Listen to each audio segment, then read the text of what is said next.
these issues to being able to protect America from? It isn't just terrorism, is it? I mean, what's the ultimate goal? Of Islam, the ultimate goal is the domination around the world. And we've seen, since 9/11, we've seen the mosques doubled. There are so many mosques in this country, doubled. Literally, just recently, I think they released a statistic that mosques in the United States are doubled. And why? Do you see any synagogue? Do you see any church in Saudi Arabia? No. Saudi Arabia spends billions of dollars here building mosques left and right. On top of that, they're having these books of Islam. They're giving it to the students. They're capturing our youth. Our professors, our liberals, they're helping these guys. They're together, and they're trying to culturally invade America. They're invading us right now, which are called soft jihad. The hard jihad was 9/11 when 30,000 Americans, 3,000 were butchered. So the soft jihad right now is culturally. They're trying to change that culturally, and then when the time comes, they will use the hard jihad, as I say, and they've been using it. There's been almost 20,000 Islamic terrorism since 9/11. 20,000. Around the world. Around the world. Basically, we see it on a daily basis. What's your concern about America now, under the Obama administration? Under the Obama administration, it has become even worse. I'm not going to directly blame him for anything, but I'm saying Obama has not done anything. He has sing the praise of Islam wherever he goes. Well, first thing he does, he goes to the Cairo in the Al-Azhar University, praises Islam. He claims he knows Islam from the 3 continents. He says that his background was Islamic. His father in Kenyan background, and all he does is praises that. And what I understand, and I've read in many places, that we have taxpayers actually paid money to build mosques around the world. And this president agree with that. And we have people working in Homeland Security that are devout Muslims. To me, a devout Muslim is not going to appreciate the Constitution of the United States. A devout Muslim, first and foremost, is an ummahist, an international citizen of Islam. That's what it brings. That means the allegiance is not the United States Constitution or American people.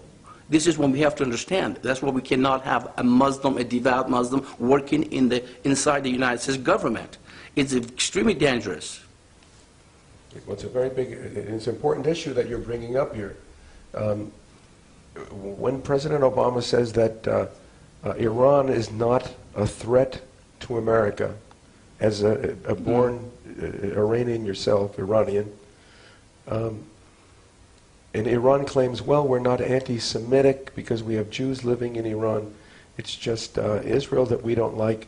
What do you think is the truth? First of all, you must realize Iran is an occupied nation now. It's been occupied by those who do not like Iran. Islamic Republic is the greatest threat not only to the Iranian people, but to the world. Islamic Republic wants to destroy Israel. Iranian people, or 70 million people, love the Jews. Our history goes back to the event of the Cyrus the Great free the Jews, and our friendship has been going on forever. We have absolutely nothing against the Jews. In fact, we care for them. History has shown that. But Islamic Republic wants to change that view. But the people of Iran, we have to make the distinction between the Iranian people and the regime. The regime is a terrorist regime. Iranians are peace-loving people. And this is very important for the West to understand that. But they want what they want to do, building the bomb, the nuclear bomb. What do they need that? Is first and foremost to protect themselves from the West, to attack them so they can go ahead and do all they want to do for carte blanche around the world. What do you think they would do if they were able to? If they're threatened, they will use it. It's mandated. It's part of their Islamic ideology. Yes, whatever just ends justify the means. Is that nuclear terrorism? Absolutely, they will use it in a heartbeat. You know, and this is just look what they're massacring. It's the same thing happening in Syria. And they have sent 10,000 elements to the Syrian, and they're massacring the Syrian people. Because Syria is their ally, is near to Israel. They want to be their proxies. So they want to be close as Israel as possible. So it's not that the Iranians do not like the Jews or anyone else. It's just the regime doing that. We have to understand that. It's very important. I just heard that the Senator Santorum said exactly yesterday in his speech that Iranians are Persians. Persians historically are friends with the Jews. They have absolutely nothing against the Jews. Well, but haven't the public been brainwashed? Absolutely. I mean, Islamic they're a threat. The Iranian people, the Iranian army, they're a threat not just to Israel. Well, Iranian army, most Iranian armies don't agree with the regime, but they do what they have to do. It's just, but this Pasdaran, which is Revolutionary Guards, are the ones that really, and even some of them are coming back from the Islamic regime.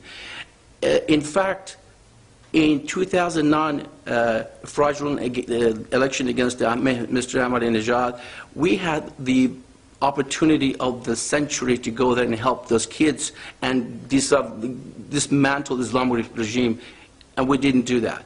And Mr. Obama, and a lot of people in Iran said, Mr. Obama, are you with us or with the terrorists? Mr. Obama said, I am with the terrorists. So that's why we are where we are. If Mr. Obama stayed with the freedom people, we would not be in this mess at this point. If you could issue a challenge to American Muslims to show their true intentions. I want them to come and get the book of Quran and tear it up and say, this is not our religion, because there's a lot of hate and a lot of violence in this book. If you are a Muslim and you follow Muhammad, then I don't consider you automatically a terrorist. It's danger to the United States of any person. Any person who claims to be a Muslim is a follower of Muhammad. Muhammad was a terrorist. Muhammad he was a rapist. He was a thief. He killed, he murdered for his agenda, and followers doing exactly as he did. And that's what he said, follow me, do my example. People emulate Prophet Muhammad. A lot of frenzied people in Afghanistan, why do they do that? Because Prophet did it. If Prophet Muhammad can rape a 6-year-old little girl, it's okay with me. That's how it is. People have to understand and wake up. There's no much time left. Americans must wake up and understand what Islam is. The threat to the national security of this country and the world. Everything they wanted to do is just destroy America. And if they could right now, they would do it. But slowly, culturally, and then eventually, when they are able to make the bomb, they will use it. Do you think they would use the bomb knowing that it would be retaliated? To them, it doesn't make any difference. As long as they kill the kafirs, that's all that matters to them. Even though if their existence is threatened. So non-Muslims, you mean? Absolutely. As long as they kill the non-Muslims, then they're willing to sacrifice their own people. Iranian regime is willing because they don't care for Iranian people. They are willing to kill the Jews, even that Israel could retaliate 70 times more, but they don't care. That makes them dangerous. It's not like the Soviet Union. We could deal with them in a state to a state. We're dealing with a bunch of savages. A group of savage terrorists have the bomb and they want to use it. They don't care about Iranian people. In fact, they've been destroying our monuments, trying to destroy the Cyrus the Great tomb. They've been destroying thousands of artifacts of Persians. They have absolutely no feelings about Iranians or Persians. They're destroying us. They're enemies. And that's why I said earlier, Islamic Republic is the greatest threat to Iranians first, to the world second. And what about this sect, the Huttites, that Ahmadinejad, the 12th Imam, Mahdi? the Mahdi, yeah. What is this sect that they believe? Are they looking to launch an apocalypse, a global apocalypse? They think the whole world has to come to a state of major chaos, and they are trying to create that so the so-called hidden Imam to show up, make the world straight. Their Messiah. Their Messiah. Their fictional character that supposedly at the age of 4 or 5 disappeared in a well in Saudi Arabia, and somehow they ended up in a well in Iran. They built one, and its brainwashing is unbelievable in Iran. Propaganda is unbelievable. Everything comes out of the Islamic Republic is a lie. Nothing they can say the truth. They've been talking to the Europeans about the nuclear issue for the past 20 years. Nothing has happened. They keep lying and then keep going and until they have the bomb, and then you're going to say, okay, we're going to respect you, we're not going to do anything about it. So this is what they want. So when President Obama says we want to rely on sanctions to stop Iran's nuclear weaponizing, sanctions, crippling sanctions works very well. If you stop, really, I mean, you have to have monitor. We have to completely shut down their oil and gas. You shut down the oil and gas, they will vanish. But if Obama won't do that? Obama has not done that. He has been talking and talking and was not, but not been walking. He's just been talk and talk and talk. He's not interested to get involved in that. Even during the George Bush's time, I mean, we're just not going to blame Obama. During the 8 years of George Bush, he didn't do anything about Iran. In fact, George Bush went after Saddam and killed Saddam and helped the Islamic Republic, their greatest enemy of the Islamic Republic, and then the Taliban. So basically, in fact, they made Iran stronger.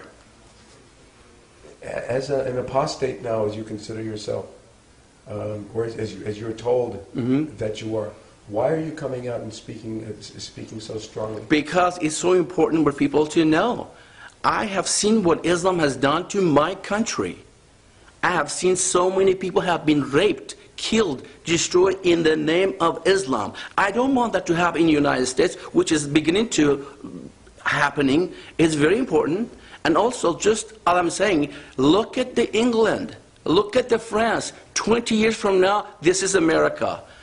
My fellow Americans, to watch what's happening in Europe. If you do not pay attention, this is what you're going to have here in 20 years. Islamization has started here, but if you don't do anything about it, we're going to have to fight street to street, corner to corner, so be ready.